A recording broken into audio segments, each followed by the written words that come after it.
m'appelle Rufus. Bienvenue dans mon grenier. En fait, c'est plutôt celui de la maison familiale, occupé de génération en génération par les descendants de mon premier propriétaire. Je dis le mien, puisque j'y ai passé presque toute ma vie. 172 années à tchou 172 années, dis-je, à avaler de la poussière, certes, mais aussi à être spectateur attentif et privilégié de dizaines d'enfants venus s'y réfugier et y farfouiller. Oh, que d'aventures, de personnages et de rêves sont nés à travers ces vieilles caisses, ces boîtes de souvenirs entassés et ces objets disparates. Ces gamins, un à un pourtant je les ai perdus, puisqu'une fois plus vieux, ils ont vite fait de laisser de côté leur imagination pour s'engouffrer. Oh, tête première et esprit fermé, dans la trop souvent grise et terne vie d'adulte. Seuls ceux qui détiennent le secret, mon secret, peuvent espérer mieux. Si simple et si difficile à la fois. Il s'agit de savoir garder son cœur d'enfant. Bien sûr, je pourrais vous expliquer comment, mais pourquoi le dire quand on peut le montrer? Pourquoi l'entendre, jeunes gens, quand on peut le voir? Par les temps qui courent, mon grenier est aussi celui d'Antoine. Comme beaucoup d'enfants, Antoine est gâté, pourri. Mais ses proches ont beau lui offrir les jouets et les bidules les plus convoités, tous les jours je le retrouve ici, s'émerveillant à découvrir des trésors dont la véritable valeur se trouve plutôt dans le monde à l'intérieur duquel il les transporte.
cet Antoine!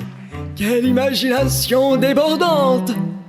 J'ai beau en avoir été témoin si souvent, je reste étonné de voir comme les enfants n'ont pas besoin de grand-chose pour s'amuser. Cela peut être avec n'importe quoi, mais aussi avec n'importe qui. Même si, comme tout le monde, les enfants peuvent craindre l'inconnu, leur curiosité s'avère plus puissante que leur peur. Là où l'adulte méfiant voit du laid, du risible ou de l'effrayant, en soulignant les différences, le cœur d'enfant s'intéresse à la diversité du monde et cherche à se rapprocher et à comprendre ce qu'il perçoit comme sympathique, original, drôle ou attendrissant.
Dans l'esprit de l'enfant, tout est possible.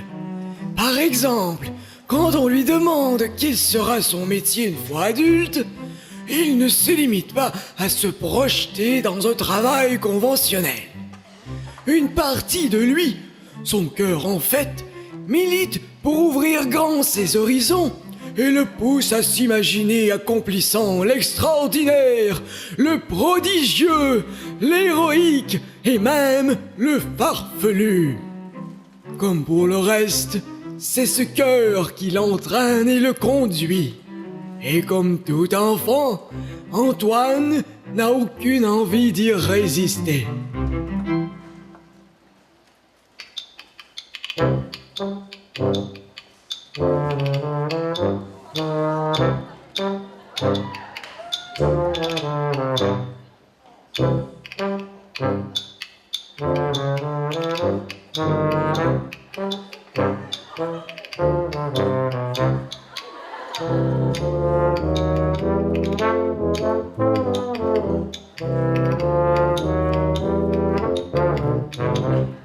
Quand je serai grand, je serai magicien.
trop banal.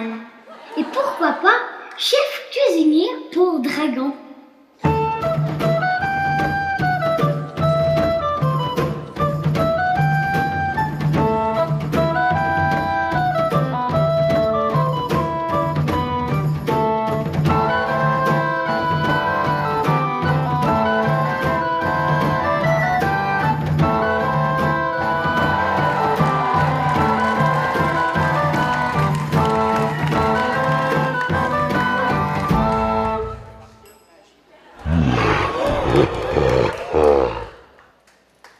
Je l'ai! Je serai animateur de Conjour!